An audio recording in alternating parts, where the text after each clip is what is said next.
Joining us now is OjyOkpe with stories trending around the world. Hello, Janet. Good morning, Dr. Abati. How are you this morning? Looking sharp. I've been noticing certain things. I don't know what your wardrobe is changing. I don't know what Yesterday, this is an old outfit. Ayo, please help me out. Well, Isn't you are it? changing. Good morning, Ayo.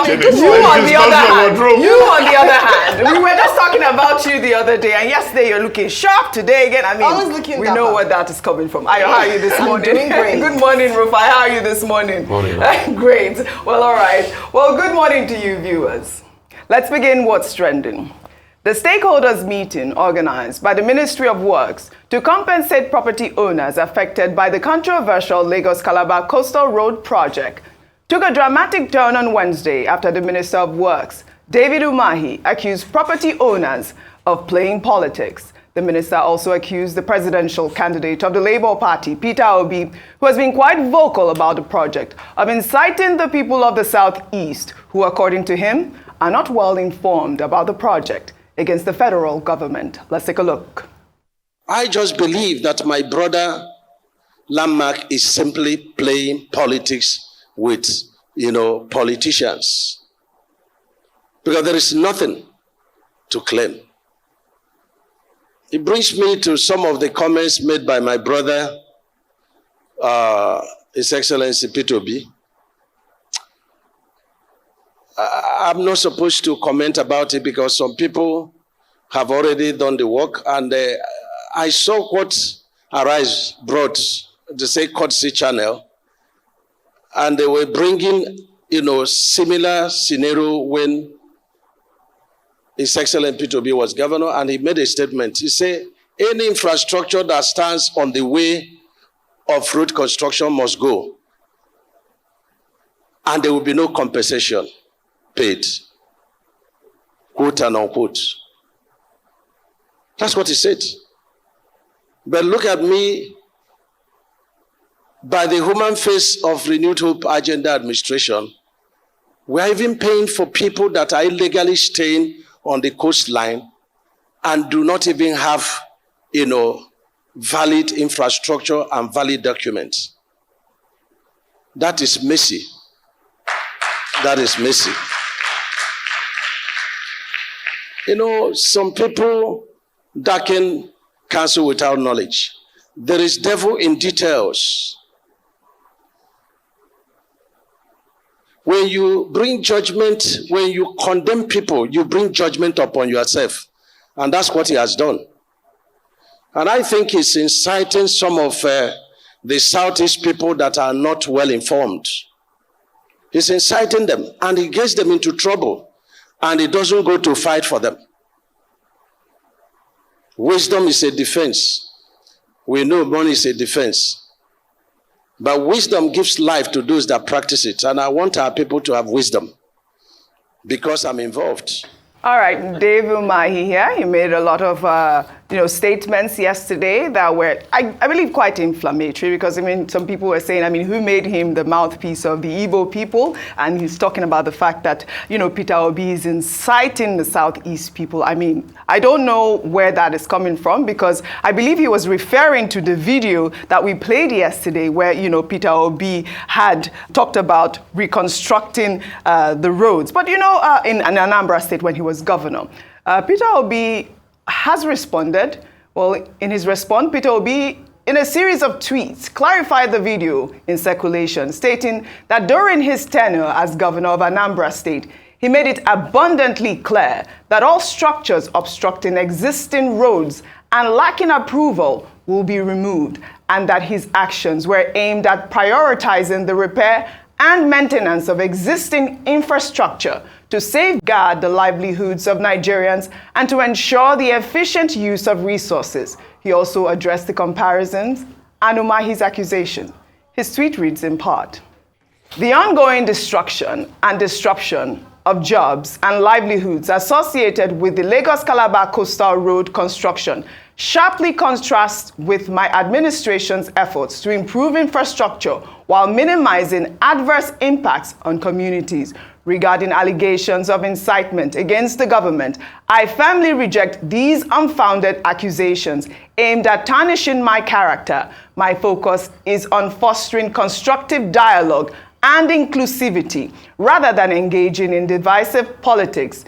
Claims of incitement are baseless distractions. I have always advocated for unity and advancement, refusing to partake in reactionary, divisive politics. And we know that of Peter Obi because we have seen a lot of his statements on Twitter. He's very active on Twitter and he always calls for unity and all whatnot. But that's not the only thing that happened yesterday. Again, in clarifying the video that was in circulation, Peter Obi maintained that he was removing infrastructure that was already on existing roads. And, you know, it was different from what's actually happening now.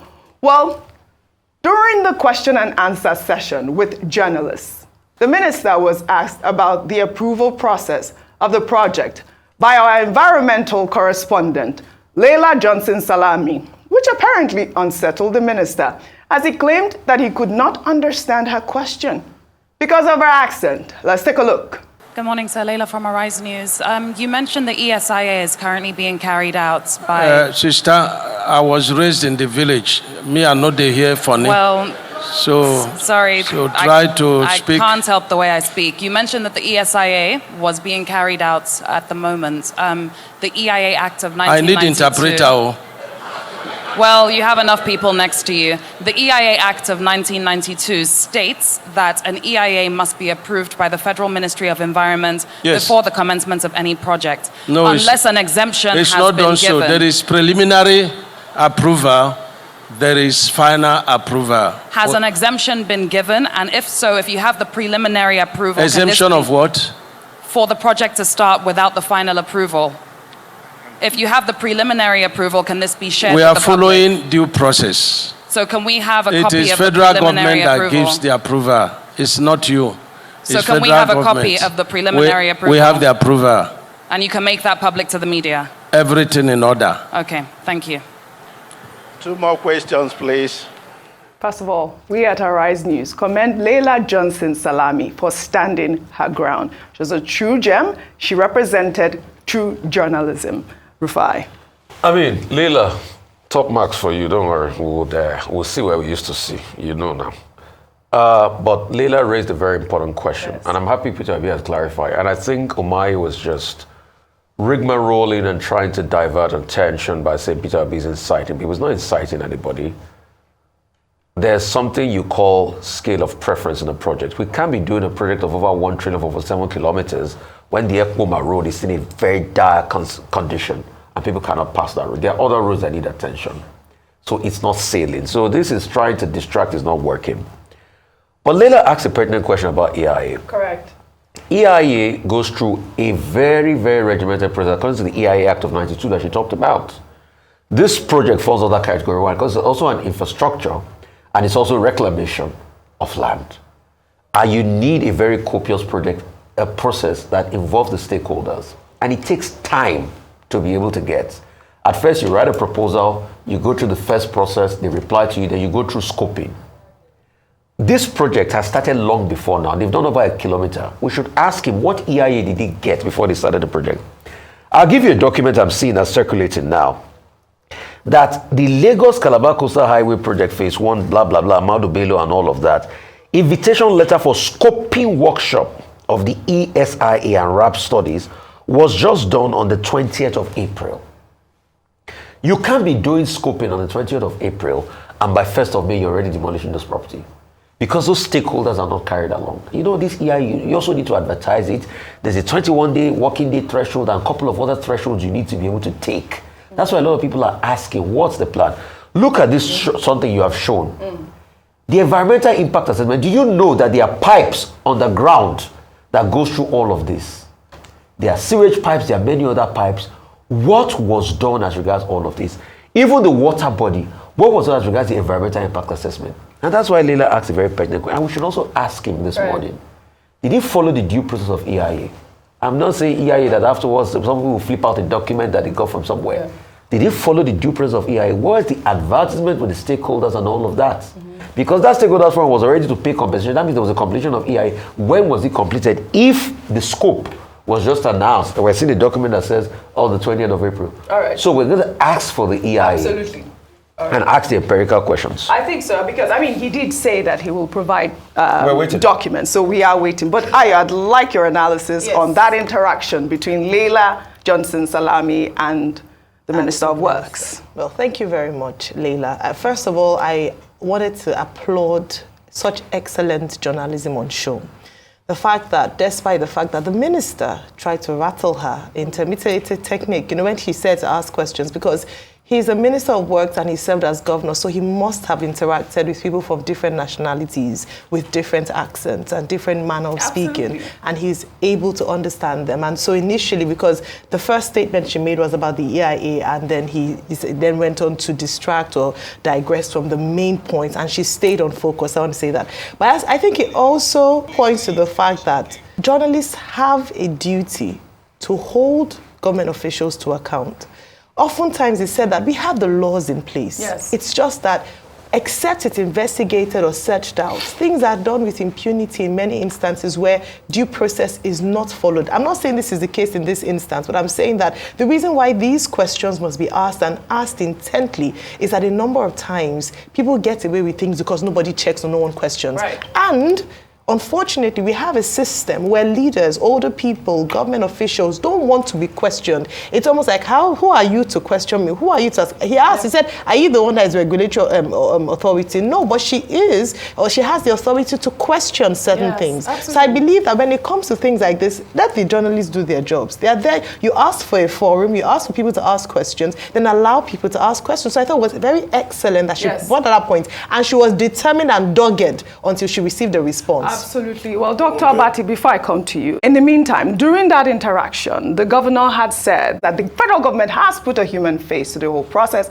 and they compensated property owners with 2.7 billion naira yesterday. But in the meantime, users on social media have pulled up videos of bad roads, which are overdue for reconstruction. Well, here is a video of the Benin-Auchi Road, as reported on May 1st.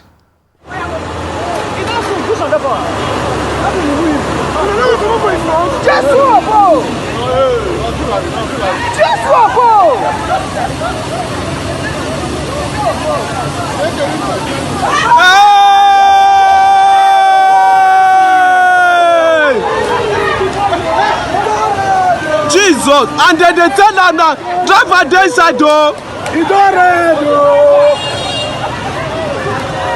Driver dey inside though. You know, see some wicked, you don't,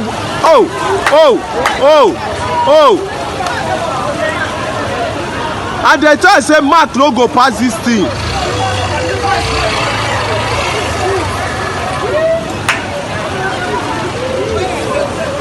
May not be saying avoid this thing carry o.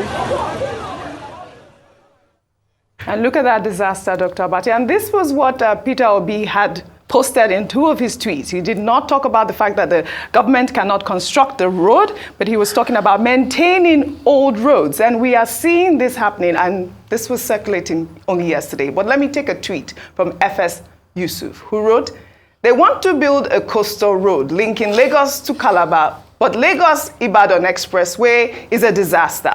Lokoja-Benin Expressway is a disaster. Kaduna-Abuja Expressway is a disaster. All our major economic roads, none is in good shape. It takes a trailer 2 weeks to carry goods from one region to another in this country. The eagerness to carry out this coastal road can possibly point to the fact that the contractor is in government, or a good percentage of the budget goes back to individual projects. I smell another elephant project. Dr. Abati, over to you. Okay, a number of issues. I'm not taking them necessarily in the order of importance. Absolutely. Rufai, you were talking about Leila Johnson-Salami earlier on. You said, oh, don't worry, we know where you meet. be reminded that Leila Johnson Salame is a married woman. We meet in the office. So transparency. Let transparency start from here. Because if the husband, if a married woman, you say we know where we meet. No, please. You're a young man. I don't want you to get into trouble. But that's on the lighter side. But I like the composure of Leila Johnson Salame. The minister tried to rattle her, but she stayed on point and she asked a question. The significance of what she was asking for was transparency and accountability. The onus is on the Minister of Works, David Umahi, to prove the point that indeed due process has been followed in this Lagos Calabar project. That's the significance of the question that was put to him. And Leila asked him, will you make it public? So he has a responsibility, absolutely, to show that this is something that is being done in a transparent manner. Now, you mentioned Peter Obi. Peter Obi is not the first person to raise issues about that Lagos Calabar Coastal Highway. Before him, Atiku Abubakar did. Atiku Abubakar questioned the procurement process. The Waziri Adamawa said, look, this project is something being done to promote personal business interest of the president.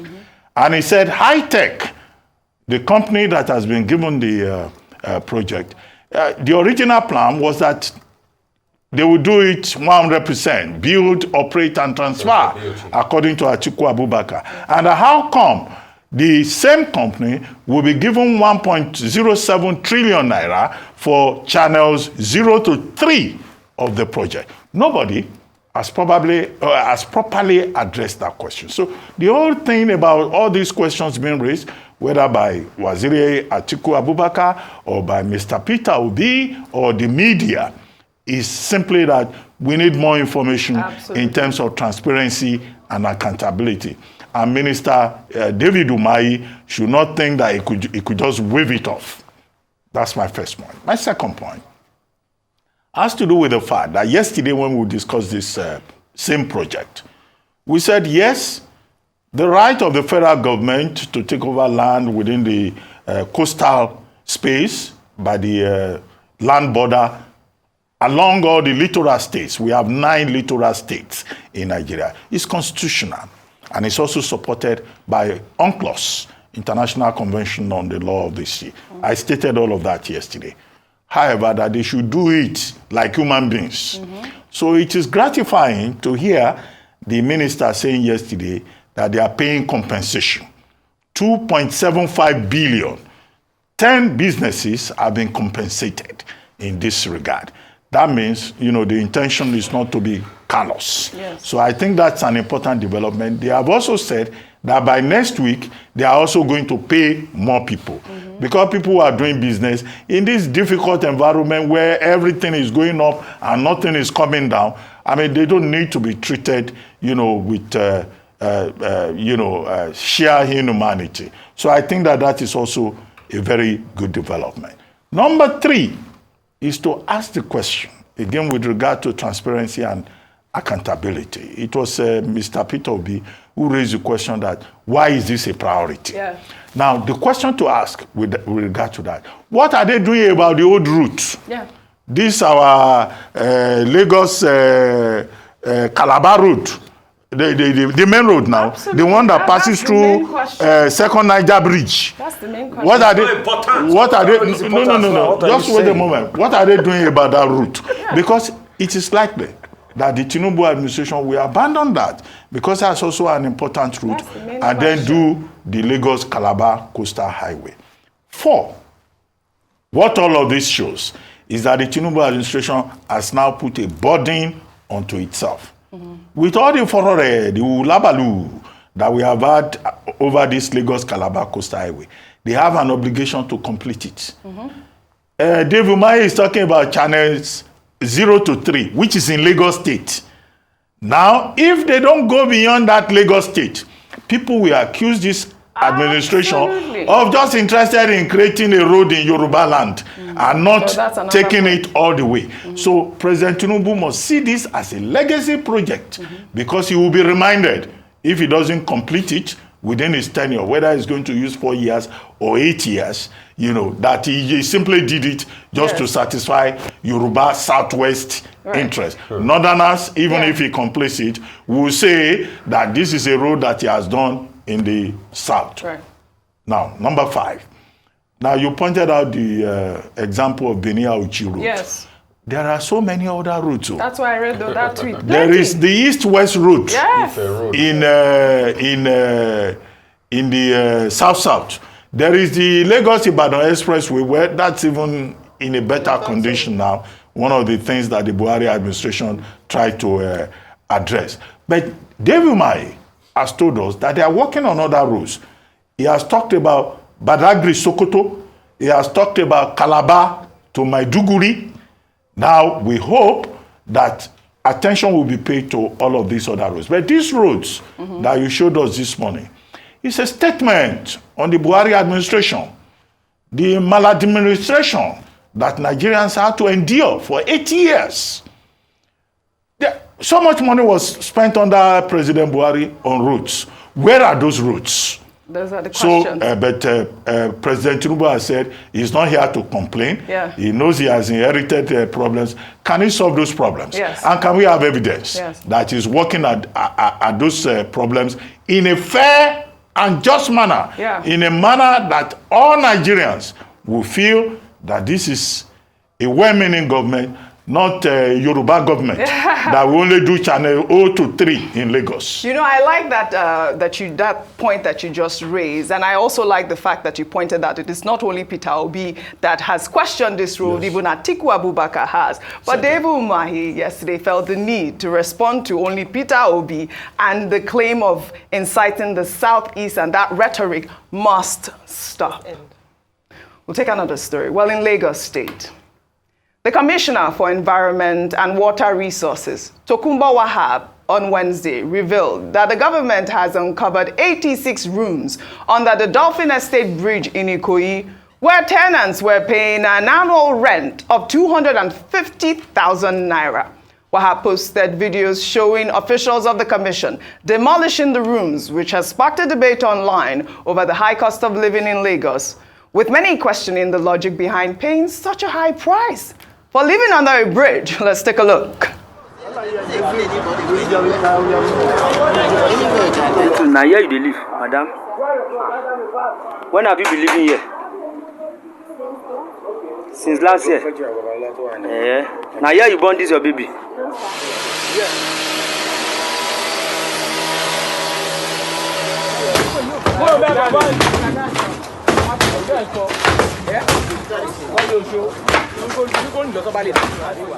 You rent house here? From who? From Opo. From Opo. How much are you paying? I paid 150. Huh?